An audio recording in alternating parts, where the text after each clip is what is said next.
a glorious moment to extend my warm wishes on behalf of Mahendra Engineering College, Department of Aeronautical and Aerospace Engineering. Mahendra Engineering College was started in 1995 by Sri M.G. Bharat Kumar, a renowned educationalist and a philanthropist with noble intent of educating the underprivileged in Salem and Namakkal districts. The college is an autonomous and an ISO certified institution.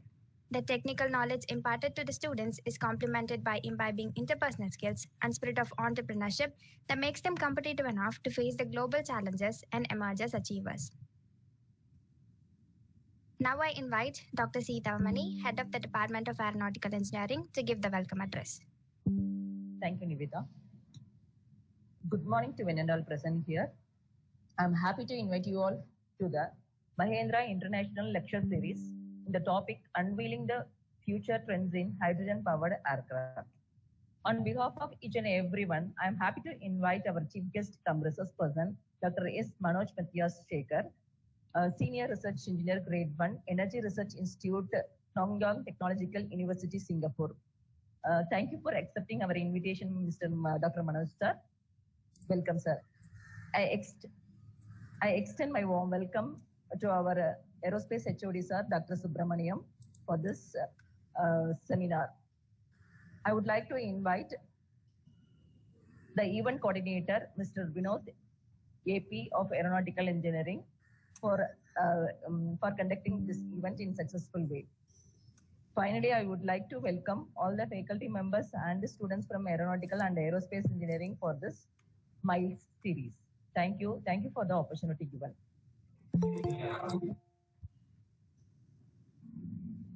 Now I call upon Joel to give introduction about our chief guest. Dr. S. Manoj Matthias Shekhar is currently working as a Senior Research Engineer Grade 1 at Nanyang Technological University. He completed his undergraduate in Karpagam Institute of Technology in 2013 and also completed his master's degree during 2014 to 2017 at Technics University of Munich and Nanyang Technological University in Aerospace Engineering. He applied for nearly 16 patents and also published 10 journals. He is expertised in material characterization towards sustainable solution and recycling efforts towards sustainable energy generation. Now I hand over the session to our chief guest. Welcome you, sir. Thank you. Thank you for giving me an opportunity to present in Mahendra Engineering College. And thank you, ma'am, and thank you everyone for coming for the session. I hope this session will take you to how the future trends in our aviation industries are being now. Okay, so if I'm not audible, please let me know in between so that I can adjust my audio or something. Yeah. So today the topic is mainly on unveiling the future trends in hydrogen-powered aircraft. Why the topic is hydrogen-powered aircraft? What is hydrogen? Is hydrogen really useful? These questions will be answered at the end of my session. And what we are going to see today is a very common name called sustainability. Sustainability is also available in aviation industry. And how the sustainability is being run through in the aviation industry is what the questions are. And why the sustainability is being done? Is there any cause for sustainability? Yes. Today, in the common world, if you see, carbon dioxide emissions are very heavy, really very heavy. And how about the aviation industry is contributing to a carbon dioxide emission? It is nearly like around 2.5% of the global emissions. 2.5%, maybe when we look at the emission percentage, it might be very small, but comparative to the global emission, it is extremely high. What these carbon dioxide emissions are, why it is coming to the climate and why it is affecting the environment. When you look at to the carbon dioxide emission from our aviation industry alone, we have so many particles coming out from our aircraft, such as carbon dioxide, nitrous gas, water vapor, soot, sulfates, and other particles. And these particles and carbon dioxide gases affect the climate. And what these climate effect does is change the impacts, so that it affects the environment and it affects the overall atmospheric gases what is available in the environment. Does this really matters to us? Yes. When the aviation industry Compared to the other industries, aviation industry is very close to the sky and very close to the climates, because whatever impacts what we do it with the local industries will need some time to reach the climate. But for the aviation industry, it directly affects the ozone and everything. So compared to the other industries, aviation industries emissions need to be controlled, and for that we are looking more towards the sustainable solutions. So where these carbon dioxide emissions come from the aircraft? Does it come only from the fuels what we are using currently? Not alone. It also comes from the other sources what we are using in the aircrafts. So which we will also be seeing in the upcoming slides. So if you look at the slides, we can see some of the current sustainable solutions what are being practiced in the aviation industries, that is SAF, Sustainable Aviation Fuels.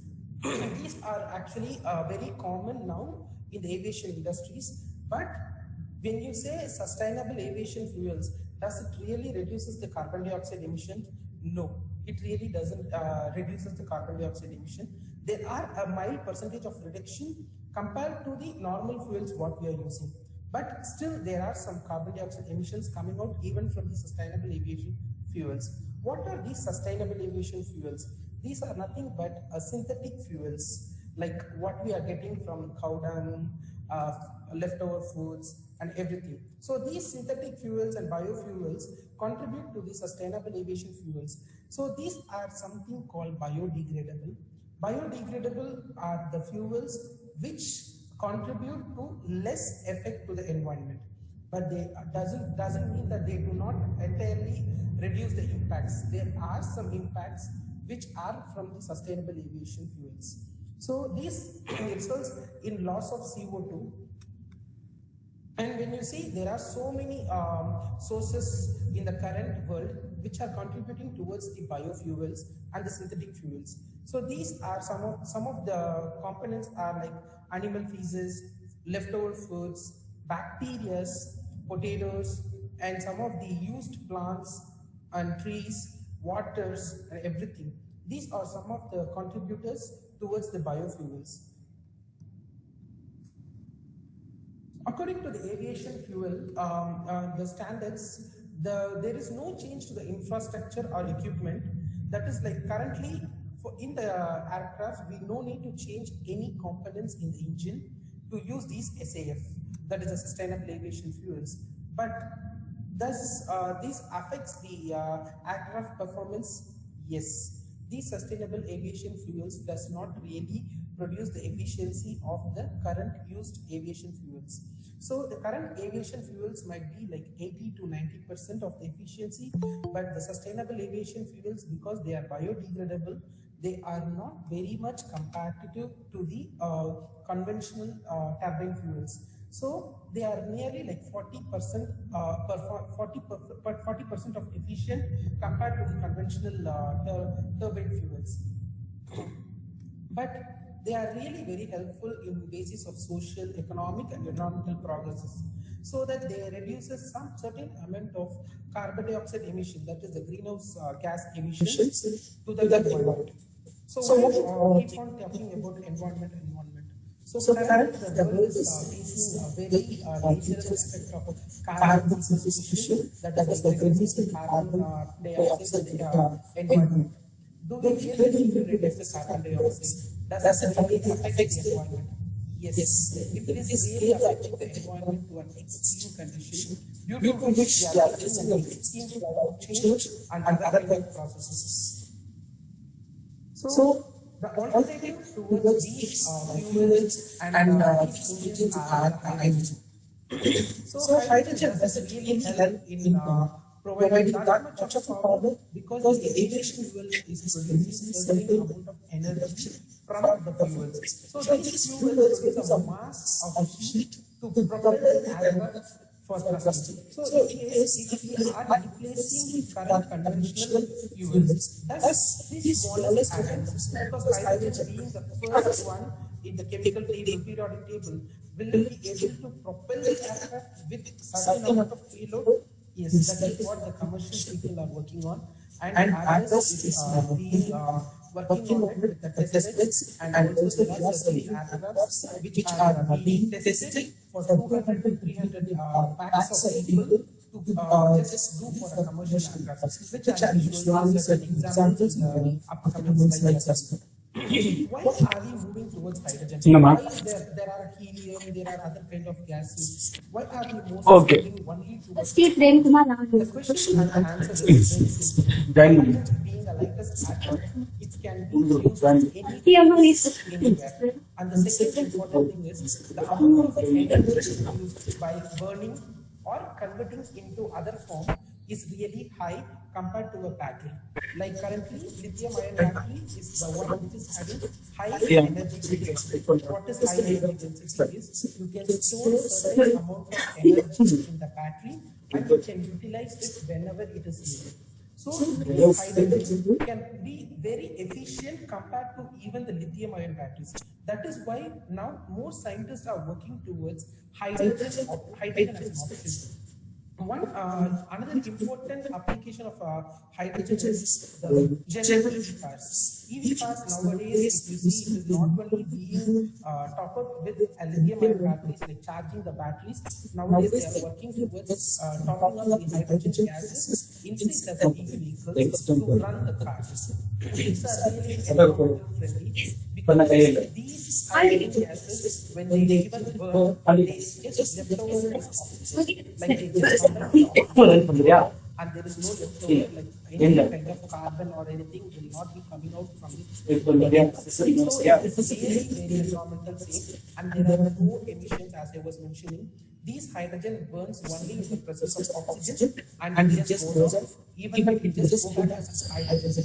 So in this hydrogen powered aircraft, what mainly happens is the hydrogen will be combined with the environmental atmospheric oxygen, and the byproduct from this hydrogen will be water.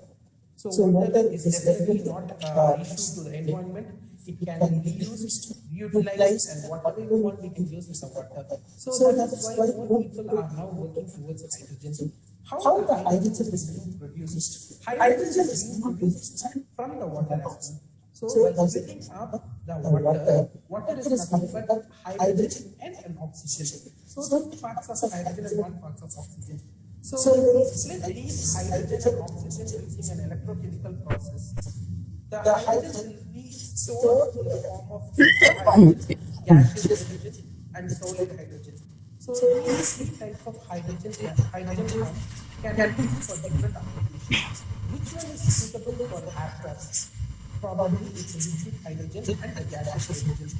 Because solid hydrogen is a form of carbide, which needs a burn things. So for burning and everything during the operational machines, it is not feasible. So currently people are working more towards a liquid hydrogen.